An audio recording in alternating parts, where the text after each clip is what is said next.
হয়, অতি দুৰ্ভাগ্যজনক কথা যে যোৱাকালি আমাৰ মূৰফুলনি চাহ বাগিচাৰ এগৰাকী 22 বছৰীয়া গৰ্ভৱতী মহিলাক প্ৰায় 2টামান বজাত ইয়াত ভৰ্তি কৰিবলৈ আনিছিলে। নাম হৈছে এমেৰিয়া চৰেন। তাই সেই সময়ত বিষত মানে খুব বিষ অনুভৱ কৰি আছিলে। তেনেকুৱা সময়ত তাইক যেতিয়া ভৰ্তি কৰিব আনিছিলে সেই সময়ত নাৰ্ছ এগৰাকী যিটো কৰ্তব্যত আছিলে, যি ডিউটিত আছিলে, সেই নাৰ্ছগৰাকীয়ে গাৰ্জেনগৰাকীক কৈছে যে আপোনালোকে এইটো কাগজ পত্ৰ নথি পত্ৰ আভা কাগজ কিবা কিবি কাগজ পত্ৰ নথি পত্ৰ কৰিবলৈ কওঁতে তেনেকুৱা সেইবিলাক কাম কৰিবলৈ যাওঁতে প্ৰায় 2 ঘণ্টা সময় নষ্ট কৰি দিলে। তাৰ পৰিৱেশত পিছত পৰিয়ালবৰ্গই যেতিয়া হাই হুলস্থুল কৰিলে, যেতিয়া পৰিৱেশ বিনিষ্ট হোৱা দেখিলে, তেতিয়া নাৰ্ছগৰাকীয়ে লগে লগে লেবাৰ ৰুমলৈ ৰোগীগৰাকীক এডমিট কৰালে। আৰু এডমিট কৰোৱাৰ পিছত যেতিয়া গাৰ্জেনে গৈ চাইছে তেতিয়া দেখিছে ৰোগীগৰাকীক পেলাই থোৱা আছে। আৰু অতি দুৰ্ভাগ্যজনক কথা যে সেই সময়ত চিকিৎসক নাই, ডক্টৰ নাই। আজি 2টা বজাৰ পৰা যিজন ডক্টৰ ডিউটি আছিলে সেই ডক্টৰজন ক'ত গ'ল? আজি এই ডক্টৰ আৰু নাৰ্ছগৰাকীৰ কাৰণে আজি দুটা জীৱন আজি নষ্ট হৈছে।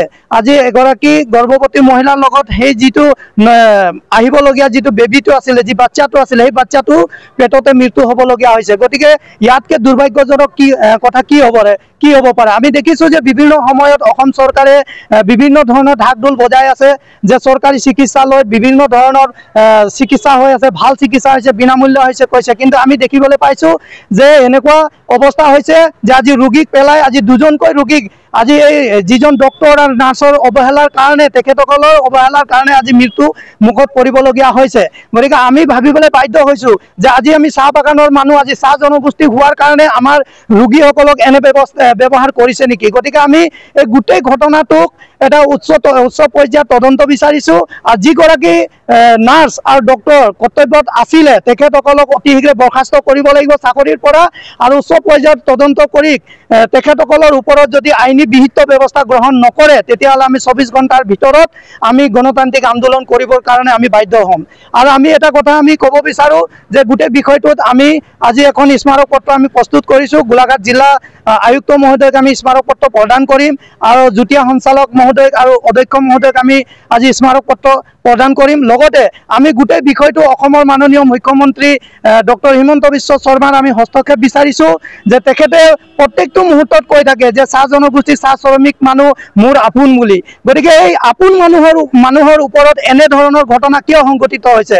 যিটো চিকিৎসালয়ত বিনামূলীয়াকৈ চিকিৎসা হ'ব বুলি কয়, আমি যোৱাকালি আমি আপোনালোকৰ সংবাদ মাধ্যমৰ যোগেদি আমি দেখিবলৈ পাইছোঁ যে ইয়াত বিভিন্ন টকা পইচা লেনদেন হৈছে বুলি কৈছে। আজি দুখীয়া মানুহবিলাকে, যিবিলাক মানুহে ইয়াত পইচা দিয়ে, যিবিলাক মানুহে 500-1000 টকা আজি নাৰ্ছ হওক ডক্টৰক হওক ধৰাই দিয়ে, সেইবিলাক ৰোগীক প্ৰথম মানে চিকিৎসা কৰাৰ ব্যৱস্থা ইয়াত দেখিবলৈ পোৱা গৈছে। গতিকে এইটো বহুত দুৰ্ভাগ্যজনক কথা। ইয়াত বিভিন্ন ধৰণৰ গাফিলতি হৈছে। আৰু এই ক্ষেত্ৰত ইয়াত যিজন চুপাৰিনটেণ্ডেণ্ট আছে ইয়াত তেখেত সম্পূৰ্ণ জগৰীয়া আছে।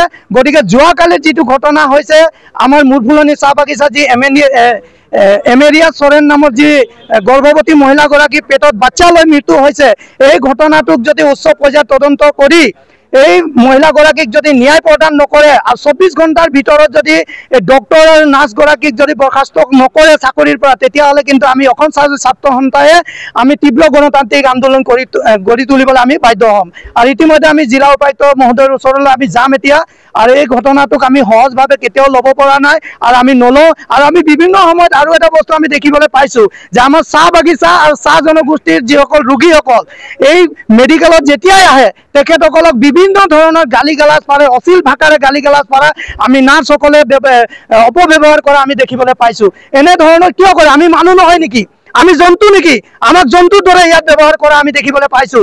আমাৰ ৰোগীসকলক ইয়াত যেনেধৰণে ব্যৱহাৰ কৰে, ইয়াত যদি খোৱা বোৱাৰ আপোনালোকে কথা কয়, খোৱা বোৱাৰ যিখিনি ব্যৱস্থা আছে সেই ব্যৱস্থাও উপযোগী, সেইখিনি খাদ্য খাবই নোৱাৰে ৰোগীসকলে। গতিকে আমাৰ ক্ষেত্ৰত এনেধৰণৰ যি অৱহেলা কৰি আছে এই চিকিৎসালয়ত, সেইখিনি ব্যৱস্থা যাতে সোনকালে ভাল ধৰণে যদি ব্যৱস্থা গ্ৰহণ নকৰে উপায়ুক্ত মহোদয় আৰু যুটীয়া সঞ্চালক মহোদয়, তেতিয়াহ'লে কিন্তু আমি গণতান্ত্ৰিক আন্দোলন গঢ়ি তুলিবলৈ আমি বাধ্য হ'ম। আৰু আমাক ন্যায় লাগে, আমি ন্যায় বিচাৰি আহিছোঁ। আৰু 24 ঘণ্টাৰ ভিতৰত যদি নাৰ্ছগৰাকী আৰু ডক্টৰজনক যদি বৰ্খাস্ত নকৰে তেতিয়াহ'লে আমি 24 ঘণ্টাৰ পিছত আমি ইয়াত গণতান্ত্ৰিক আন্দোলন গঢ়ি তুলিবলৈ আমি বাধ্য হ'ম।